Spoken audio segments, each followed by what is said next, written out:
Good morning, everybody. It is Tuesday, the 20th of January. I'm Ian Pratt, I'm the Peacemonger, and I'm pleased to welcome on today Mary Dejevsky.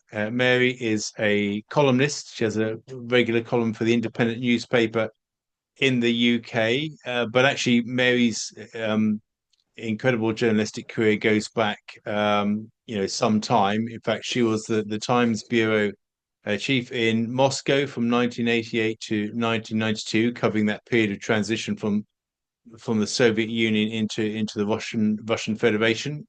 She then used to go back with the Times to Russia quite a bit during the noughties.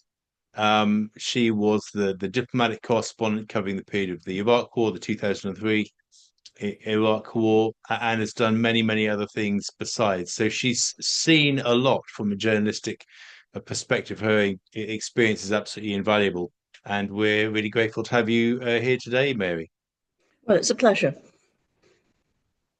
Mate, so casting back in time, I mean, you must have seen a huge change in Russia from 1988 through to now. I don't know the last time you visited, but I mean, how do you assess the changes that have taken place in Russia, both in terms of its society, its politics, since you first arrived? Well, the changes have been enormous and incredible. I spent a year as a British Council exchange student in the Soviet provinces in the 70s in Voronezh. And I then went back in 1988-89 as the Times bureau chief in Moscow as the Soviet Union was collapsing. The change between the mid 70s, which was called the era of stagnation, and the ferment that was caused by Gorbachev and perestroika and glasnost and the complete opening up of Soviet Russian society was completely incredible. And one of the most impressive things, in a way, that I covered during that time was the Ukrainian independence referendum. And that was something, it was unusual because it united such a great proportion of what was regarded as quite a divided population in Ukraine. So, that's one of the things that I remember so vividly. But of the way the Soviet Union collapsed, really much more peacefully and without a lot of the trauma that many people were forecasting. That the change actually happened quite gradually through the 90s, and I didn't go for much of the 90s. I started going back in the 2000s. I went back, I think, in 2003, 2002, when I'd completed 5 years as Washington correspondent. And the difference was just completely astonishing. I remember going back home and telling my husband, look, we've got to go, you've got to see it. Having left as correspondent in 92, you have to see how it is now. You had a functioning market economy. You had supermarkets. You had none of the queues, none of the shortages. People were not, they weren't frightened to talk to you. It seemed to operate like a normal country. And one of the things I came away from Moscow with, both in 92 when I left as correspondent and when I started to go back, was that I think Russia has really been traduced by the West in a way that the collapse of the Soviet Union and the fact that the Russians threw off communism in a way that the East Europeans and Central Europeans did as well. But we see that change in East and Central Europe as an absolute cardinal change between then and now. And nobody really sees that change in Russia as being as significant as it was. Russia has been treated almost since 92 as the continuation of the Soviet Union. And I think that's one of the biggest tragedies and one of the biggest sort of false impressions that people have come away with. I think if we'd understood and presented post-Soviet Russia as something different, I think we would possibly be in a different place now. Do you think that's to do with the transition between Yeltsin and Putin?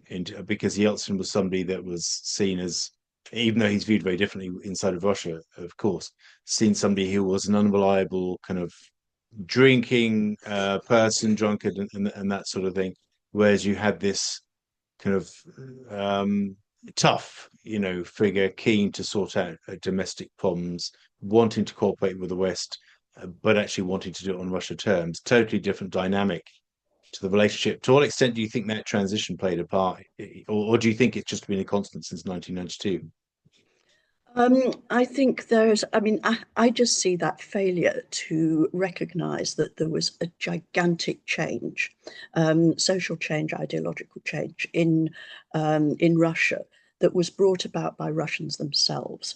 That's been a huge sort of missing element of the way we've looked at Russia since. I think that the transition from Yeltsin to Putin, we forget how Putin was seen at the beginning. He was seen, including in the West, by somebody who was going to be much more reliable, much more consistent, who brought order to the Russian economy, made sure people were being paid, started to reform the monopoly cities and monopoly industries in Russia.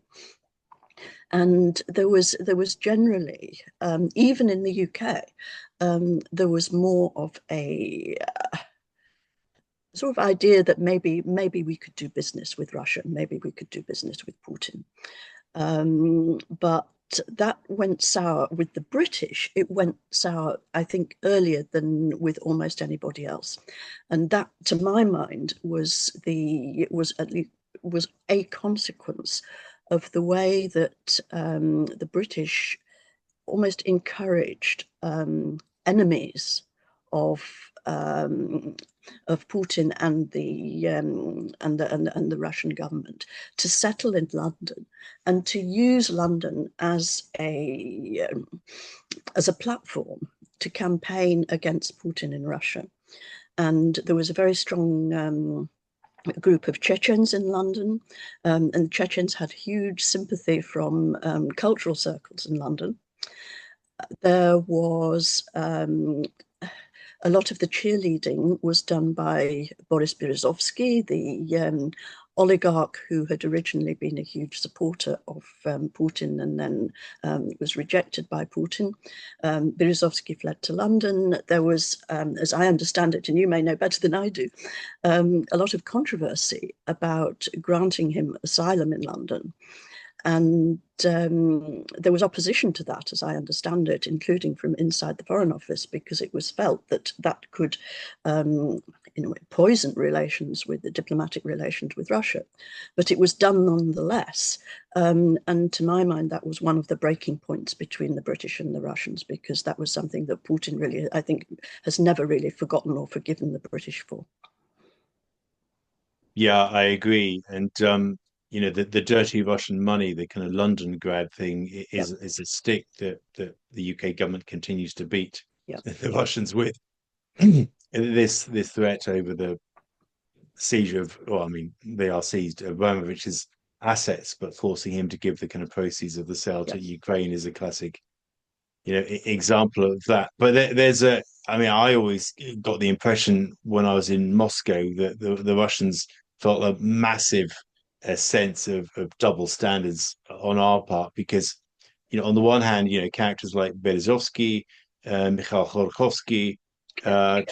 to a lesser extent, Abramovich, were venally, corrupt in how they obtained their wealth, on the back of that kind Yep. of period of bad capitalism.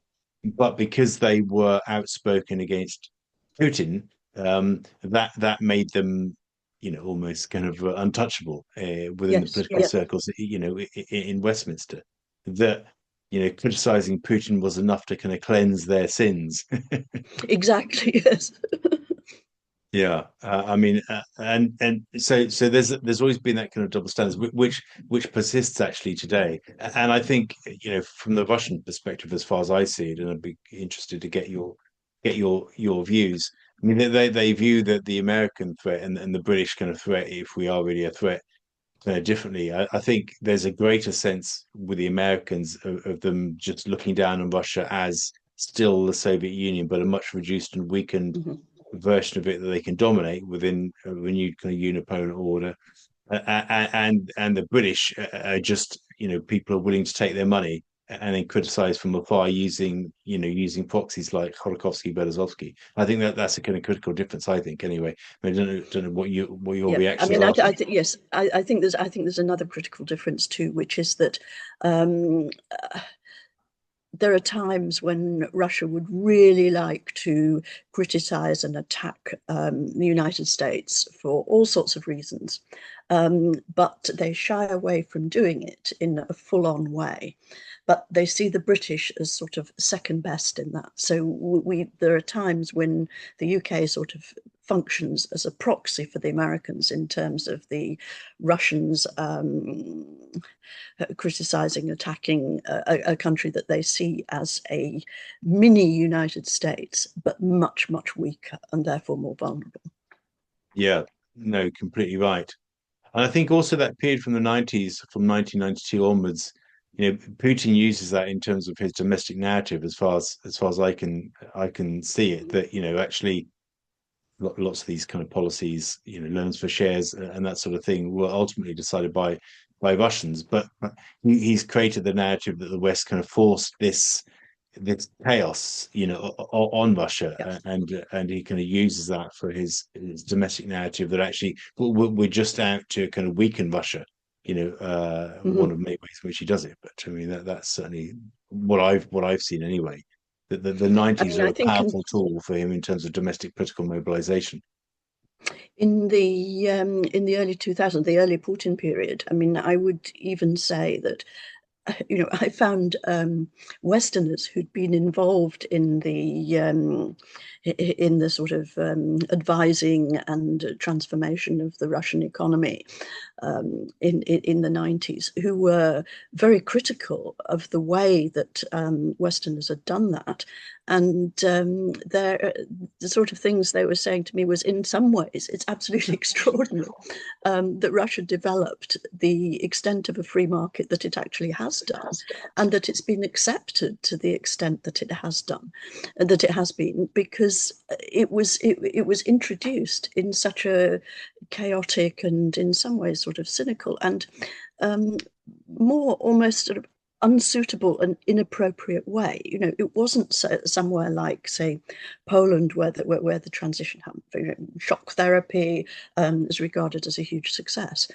Trying to do that in Russia was a whole different thing, where millions of people actually suffered huge hardship as a result. And so, the extent to which the free market now functions in Russia, I think, is probably an extraordinary testimony to the attractiveness of free markets generally. Yeah, absolutely. And I think that there's an issue there when you compare Russia and Poland and their transition to just scale and geography. Yes, absolutely. Russia is absolutely vast. I mean, we struggle in the UK to kind of level up between the south and the north, and we're quite a small island nation, and Yeah. we are always kind of grappling with that legacy from the 1980s transition during Thatcherism and so on, where all of our manufacturing industry was kind of shut down. Mhm. At that time, we moved to kind of service-based, economy.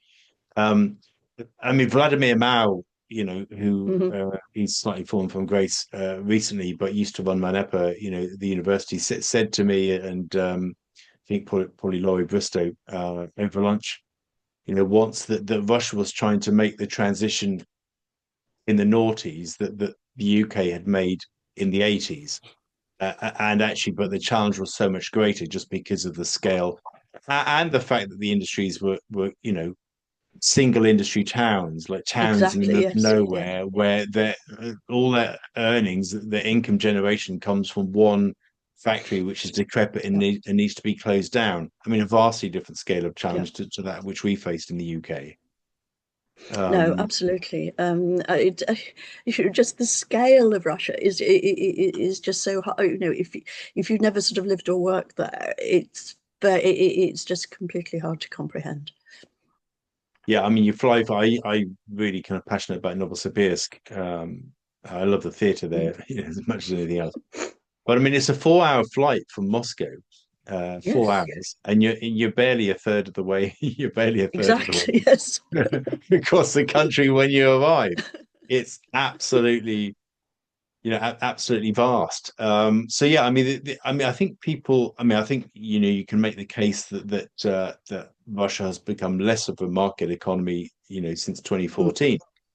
Um, but but absolutely, certainly under really good, and I think Russia doesn't really get enough credit for this.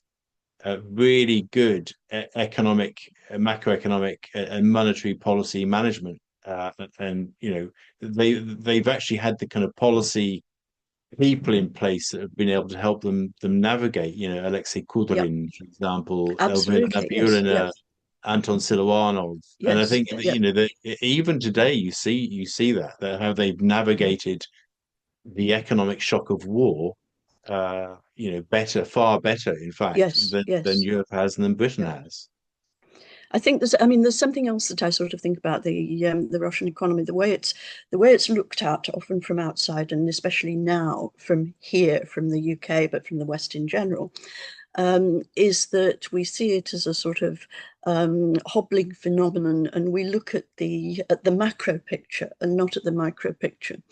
And I think that what is completely neglected is the transformation in ordinary people's lives, in terms of the fact that people can that they can buy or they can rent apartments on the open market.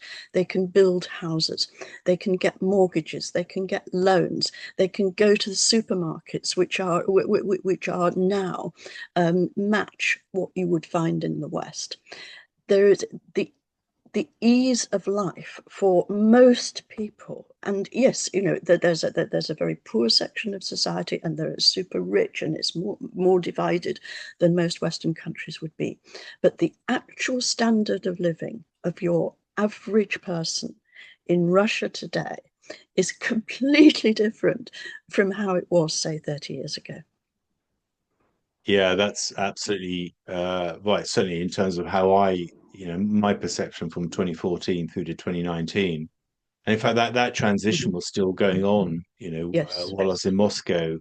The development of urban areas, like the kind of the polishing up of Moscow, you know, and actually a really interesting thing that I noticed, and I don't know if you've spotted this as well, certainly since sanctions came into place, the boost that gave to kind of small businesses, for example, in the agricultural sector, Yeah. and Farming, especially. I mean, farming has flourished since the imposition of sanctions. I was there in sort of the late, must have been around 2019 or so. So the sanctions from 2014 had sort of kicked in, and was talking to somebody Russian from the agriculture, from the Black Earth agricultural region, and he was just completely astonished. He said, "You would not believe what's been happening in those areas, because agriculture had sort of sprung to life in a way that had been sort of moribund for years before." yeah, and you see it in the markets as well, the kind of real pop-up culture as well, but also Mhm. the artisanal producers, Yes, like yep, really good quality domestically produced cheeses like burratas and yes, yeah, things like that, amazing steaks, and all sorts, wines, obviously, kind of, mm, Russian wines, particularly in like Rostov, Krasnodar, and places like that. mm, Absolutely incredible to see. I mean, and these old Soviet market buildings, really circular or sometimes yes, yes, square, brutalist, kind of structures, totally transformed. mm, Even from 2014 when they still felt a bit Soviet. yes, yeah, It's lots of pop-up cafes and craft beer, mm, setups and all, quite incredible. So I mean, I think Russians have that real spirit of enterprise and endeavor. I get the impression, mm. possibly because of the hardships and privations of life under the Soviets. that they're able to kind of Mhm. work and adapt, quite creatively, which I always found fascinating. And actually, the other thing, I mean, I'm sure you probably agree, but good to get your sense is actually the warmth of Russians.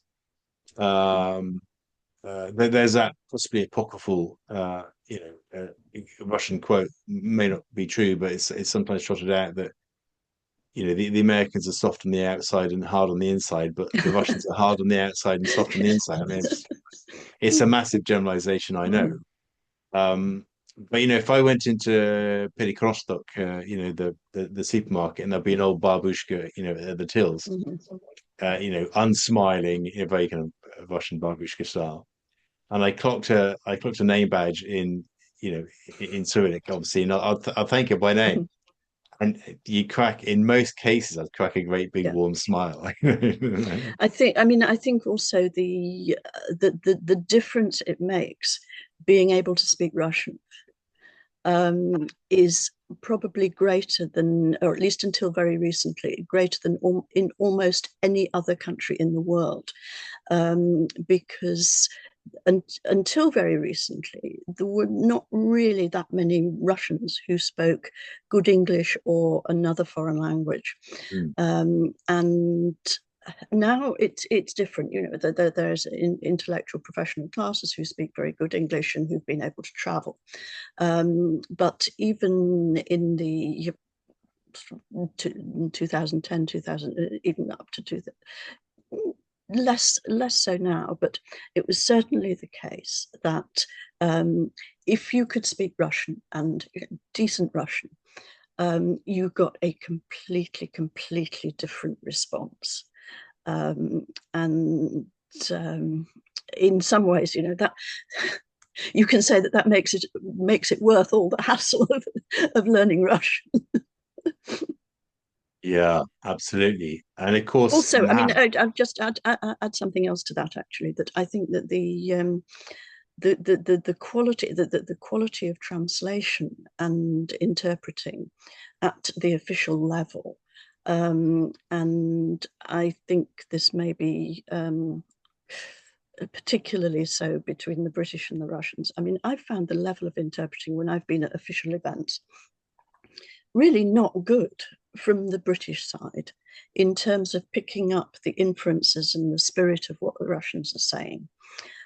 It's quite technical and it's quite without just sort of understanding the spirit of what's going on.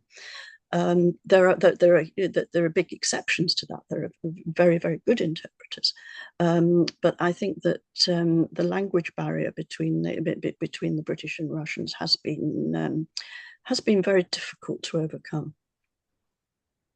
that certainly feeds into the sense that we just don't understand Russia at all. I mean, since 1992, but Mm. definitely today. I mean, when I was at the MC Moscow, it was hard to get any of the UK-based diplomatic staff to kind of take their Russian exams and study it and actually use it, get out of the building to use the Russian Yeah. language skills. And some officers who would say, well, actually, our Russians got worse since we were since we arrived. Oh, goodness, how is that? You need to get out then and actually Yes. meet people, which is Yes. what diplomats are meant to do. Mm. For I example. mean, another little sort of hobby horse of mine, I suppose, is that I spent this student year in Voronezh in the Russian provinces, as did then and that probably maybe 10 British undergraduates every year and maybe 20, 30 graduate students doing research in Russia from Britain. How many of those how many of the skills of that, how much of the skills of those people have actually been drawn on by Britain as a state? Very few. And I was at a reunion about 10 years ago with students who former students at Voronezh over the years. And what was really shocking was that almost none of them had either been approached for information or advice in any of the terms later. These were excellent Russian speakers who got first-hand knowledge of a country that is of an important country that we have day-to-day dealings with. Their expertise had almost never been drawn on, and worse than that, some of them felt that it had actually that their year as a student in Russia or the Soviet Union, but that included post-Soviet Russia, that it had been regarded as a liability in the corridors of power. And when they were looking for jobs, the fact that they'd spent a year in Russia wasn't seen as an asset at all. It was seen as making them somehow suspect from the point of view of the British state, even though they'd been there on what was essentially a state scheme. Now, in the United States, I think it's totally, totally different.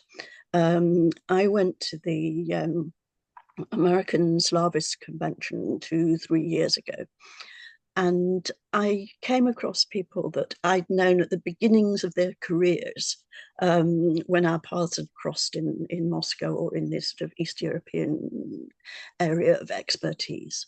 Practically every one of those people had enjoyed a career that went between the public sector, the private sector, diplomacy, whatever, think tanks, and their expertise had been recognized as something that could be an asset to different parts of the United States. I don't get the sense here, and I was on a committee at the School of Slavonic and East European Studies in London, and they were complaining about how difficult it was for their students to get into things like diplomatic service.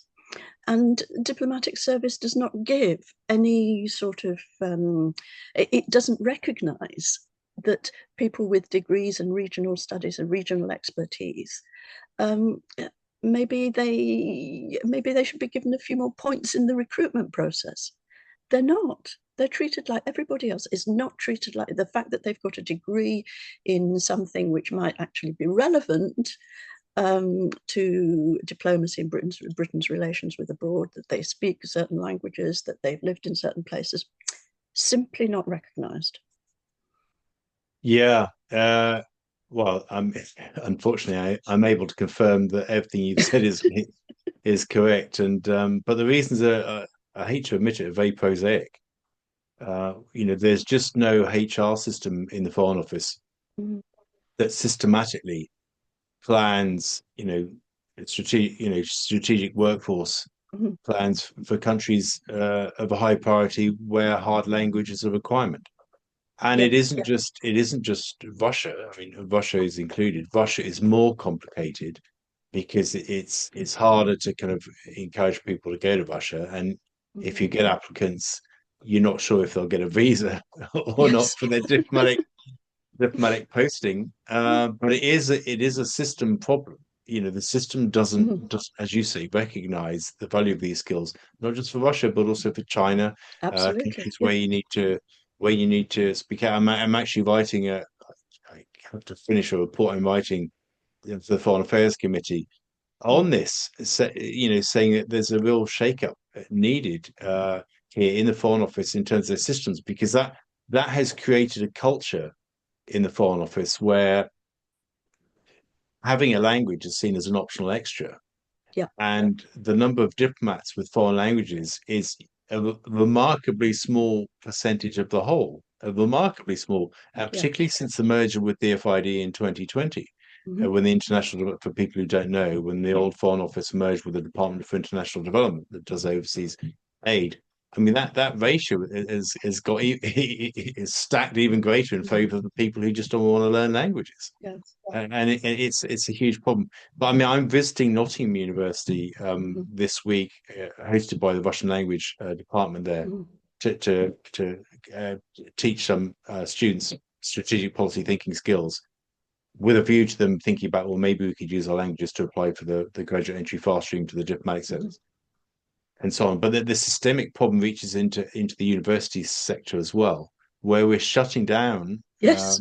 languages degree Yes. programs all over the country. And it Yeah. isn't necessarily to do with their relevance is to do the fact that universities have got no money, Yes, and these yes, programs don't pay very much yes, because fewer and fewer people want to study languages. yeah. So the whole thing is very, very, the government isn't sending signals that these skills are valuable. You can use them, foreign language skills, Russian skills, Mhm. Mandarin skills, Arabic skills. You can use them in real careers, both in the UK, like GCHQ, for example, Mhm. but overseas with the diplomatic service, and so on and so forth. Universities are not hearing any signals. They don't Yes, have any money. They're shutting down programs. I yes, mean, and it just adds to the cultural problem that the Foreign Office faces, that it's recruiting from a pool of graduates throughout the United mhm, Kingdom where fewer people want to study yes. languages. It's catastrophic. But I mean, on Voronezh, actually, when I was in Moscow, the head of the political section and the head of the British Council had both been on the same program that you've been Yes. on. And the political head, he was a fantastic Russian speaker, but he Mhm. just didn't encourage his team to get up to the mark. I mean, is a cultural thing. There's no easy way out, but I'm on the task, Mary. I'm on the task. Good, excellent. I'm determined to make some changes. But I mean, I don't think the because you'll know better than anybody. I mean, I don't think the British media understands Russia at all. If you look at the commentary, which is I'll, bizarre. I'll, I will. When I went as Moscow correspondent for the Times in 1988, first of all, there was a huge fuss over my visa because the Soviets actually refused me a visa at the first instance. Now that's a separate question. But when I arrived, the it was greeted as quite unusual because I was there at the same time. I overlapped, I think, for 2 years with Bridget Kendall from the BBC, and we'd both been to the same Oxford College, and we both spent a year in Voronezh, and we both spoke good Russian. And this was treated, especially by our European counterparts, as something akin to a miracle because the British correspondents were by and large known for not speaking Russian at all, for using interpreters. And we sort of made headlines around the place, both for being female correspondents and for speaking good Russian, and for actually having been appointed to those jobs. So that it was seen as so unusual then, and it's still unusual. But when I started to go back to, when I left as correspondent in 92, I had absolutely no intention of going back.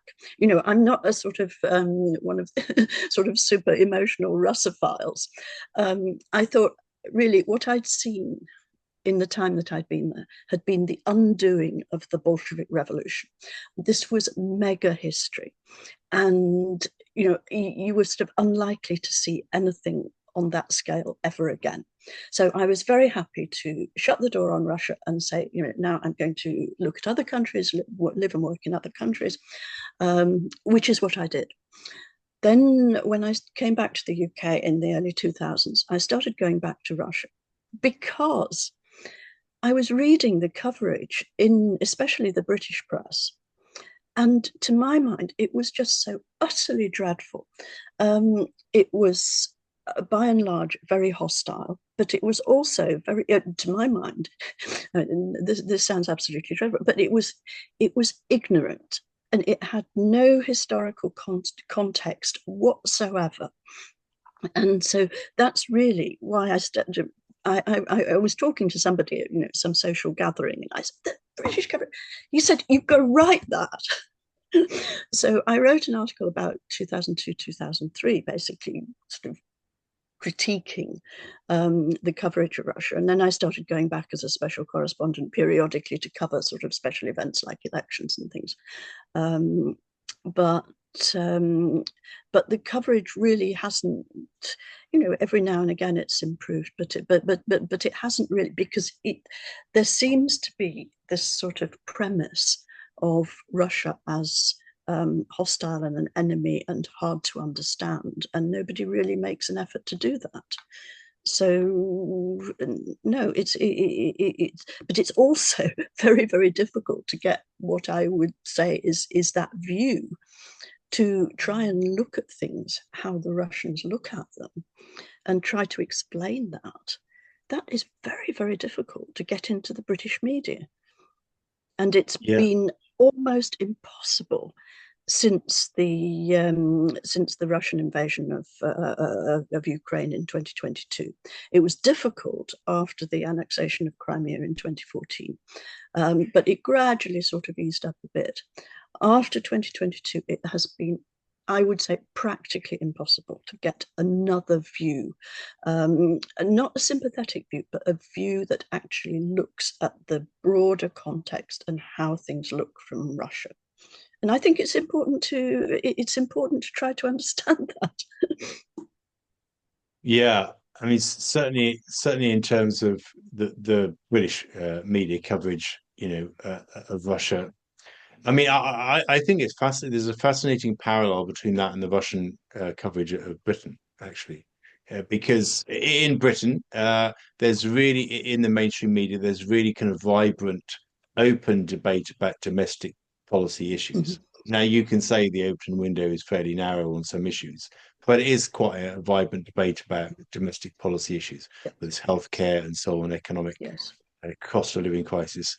The same is true in Russia. In fact, people don't understand that there's a very vibrant debate, actually, possibly more on the economics than the politics, but Mhm. nevertheless, there's a remarkable amount of openness in a debate about domestic Mhm. affairs, which equalizes kind of both countries' journalistic ecosystem. Yep.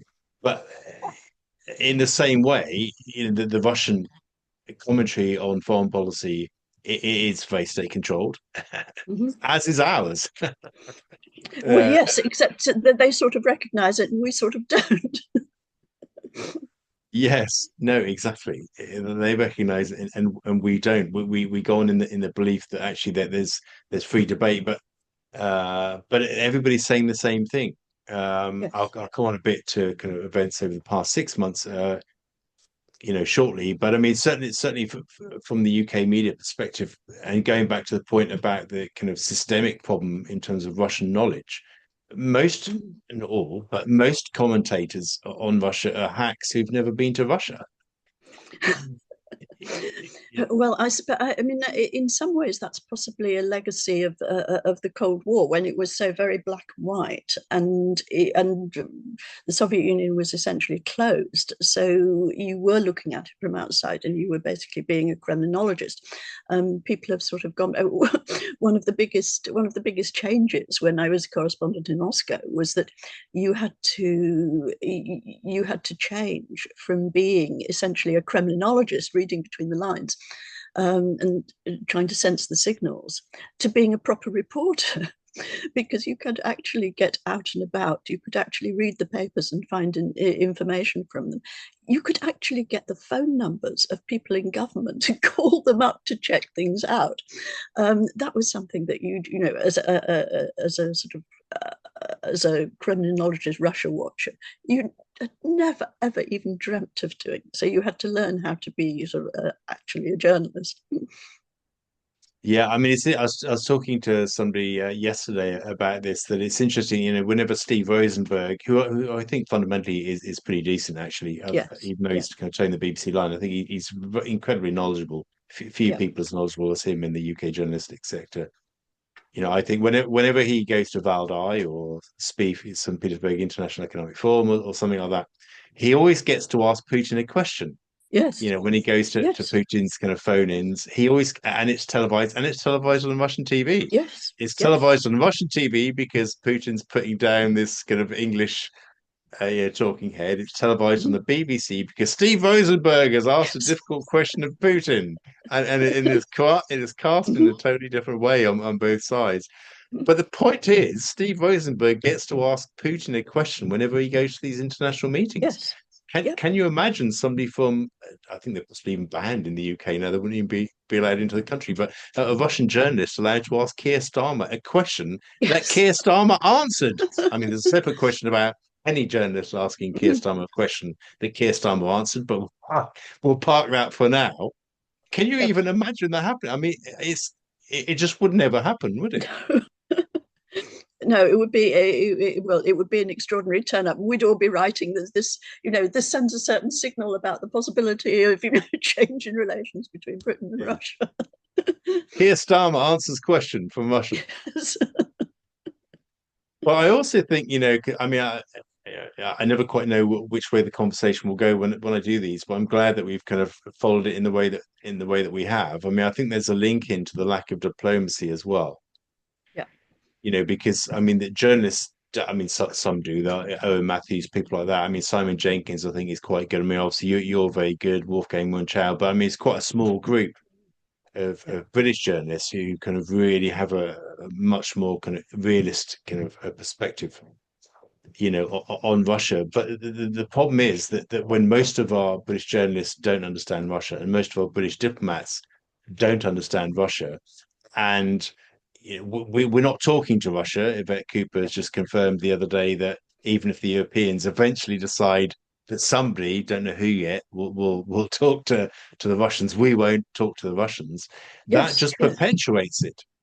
Absolutely. No, I mean, the failure to talk to the Russians through all really since 2014, but especially obviously since 2022, has been a catastrophe. And the shock horror that greeted Trump when he actually put out a call to Putin in his first, what was it, week Yeah. of his second term.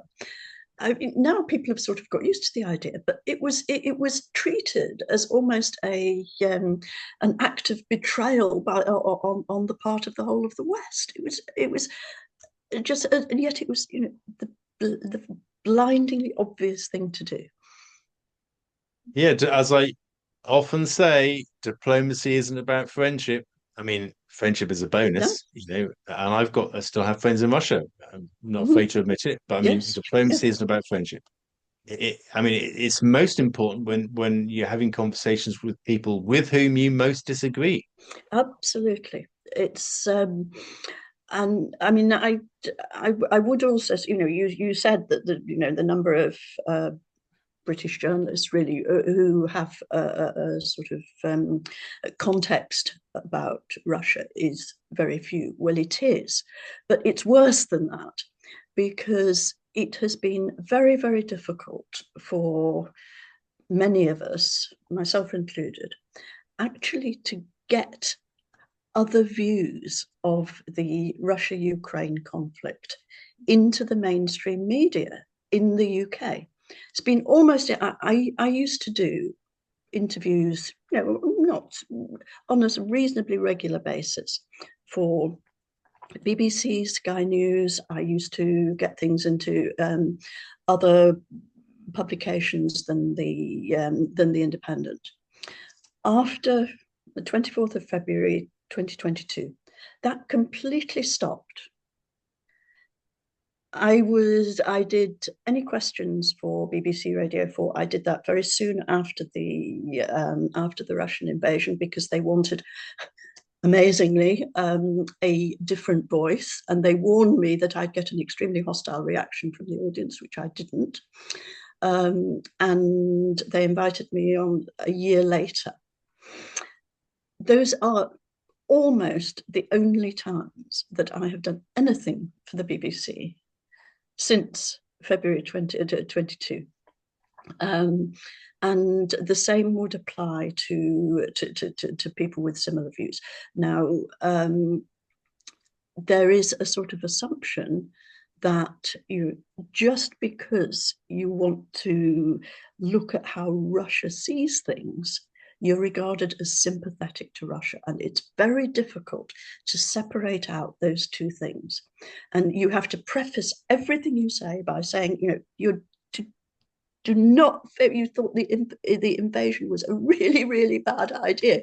I think it was a terrible idea. Not only was it illegal, blatant illegality, but it was against Russia's own interests in so many ways. But it happened. And I think that then to say, well, look, there are other reasons why this may have happened, other than Russia being innately aggressive and expansionist. The moment you start going into that, you're treated as a peaser, a traitor, a shill for Putin. The abuse that was handed out to people who were putting the same views that I was in the immediate aftermath of the invasion was completely extraordinary. And the corollary of that was that you were basically excluded from any sort of platform, and that meant that a whole dimension of what should be a debate about Russia and Ukraine and British relations with Russia and the extent of British support for Ukraine.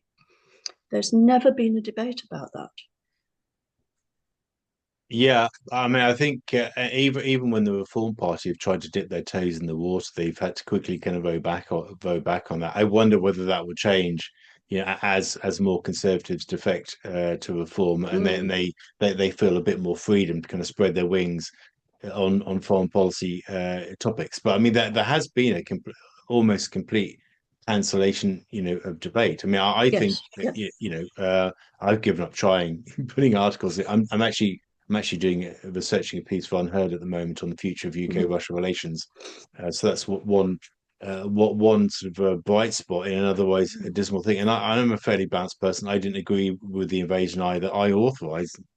It's worth repeating many of the British sanctions against Russia. Yes, I've worked in yes, Russia. I speak Russian, quite yes. well, and so on. But it's difficult to kind of cut through. I'm not saying it's any different in Russia. Let's be clear. No, I'm sure. no, but we're looking at Britain, and there's there's a sort of other dimension of this. If those views are sort of excluded from the mainstream media, what do you do? One sort of possible outlet is that you go to the alternative media. But of course, the moment somebody like me or other journalists go to the alternative media, that traps you in a position that you get dismissed as saying, well, there you are, sort of off on the deluded margins. That's the only place you can get these sort of views published. And so they get dismissed that way. So you're discredited either way. You're cancelled from the mainstream. But if you go into the alternative sector, then you're dismissed as well. That's the only place such deluded and suspect views can find an outlet. So it's very, Yeah. very, you have to be very, very careful. Yeah, you do. It's been interesting though over the past 6 months that there's been a slight, I mean, very slight, but a slight shift in the coverage of Ukraine and Russia Yes. since events in Ukraine have bubbled up, and actually the tide has turned very slightly against Zelensky on the back of corruption, Mm. scandals, bussification, and things like that. People have been more willing to Mm. kind of publish slightly more critical pieces. I mean, Owen Matthews has done some really, Yes, really yes, good pieces. Simon Jenkins has done a yeah. couple. But they've not been Wolfgang Munchau. There haven't been very many, but I've No, they noticed have. that. Yes, I mean, the other thing that's been quite interesting to me is that, well, first of all, I think that part of the background to all this is that, you have to say that, I mean, Ukraine, especially in the first 2 years of the war, has done a spectacular PR job. I mean, it'll be something that'll be the subject of university theses for years to come. The way that Ukraine sort of won popular support, the way it handled the media, Zelensky, I mean, brilliant PR guy. I covered his election campaign in Ukraine, and he's just spectacularly good at this.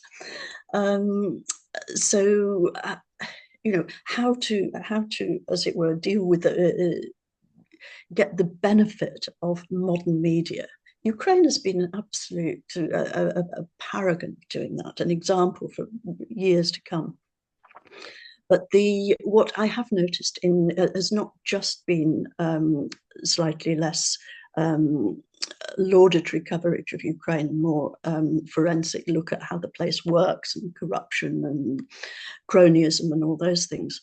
But also some of the sort of people I would regard as chief hawks in the media against Russia.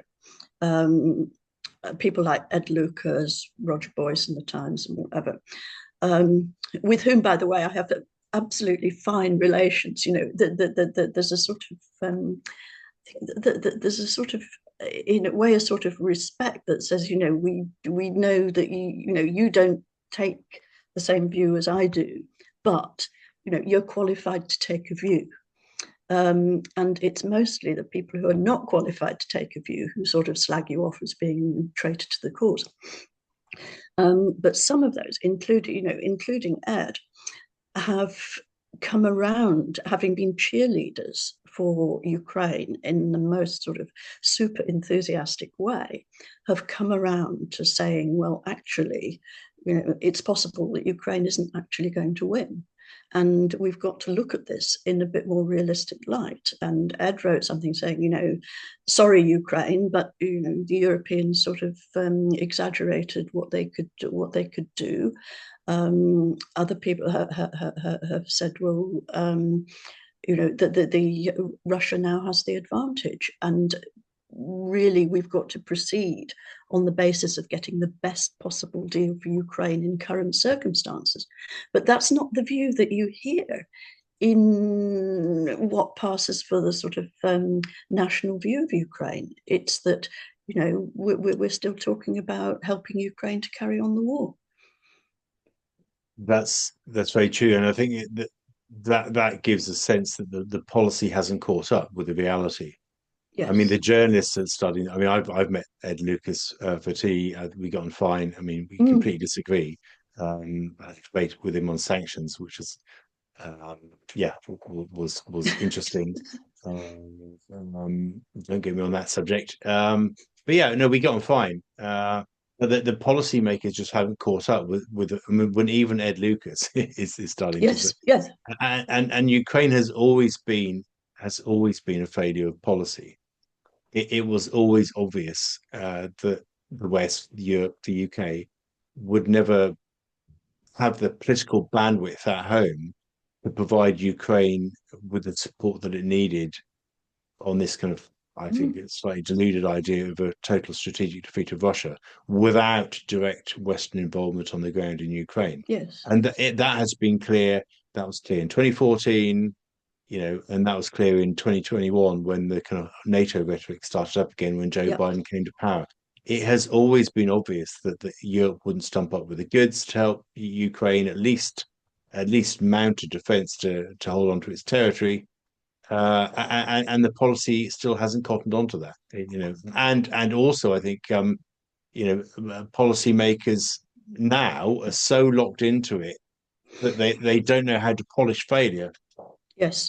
Certainly here, Labour is so unpopular, or becoming, having had a landslide victory, unpopular. The former sort of surging.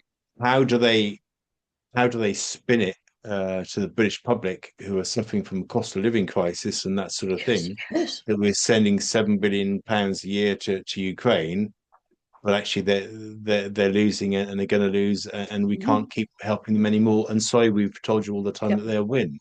I mean that they just can't do it because the political risk is too high. At the same time, every now and again, somebody's calling for, we need a national debate on defence, and everybody's got to prepare for war with Russia within 5 years, and we had the strategic defence review, telling all about citizen defence and all that, and the central threat being from Russia.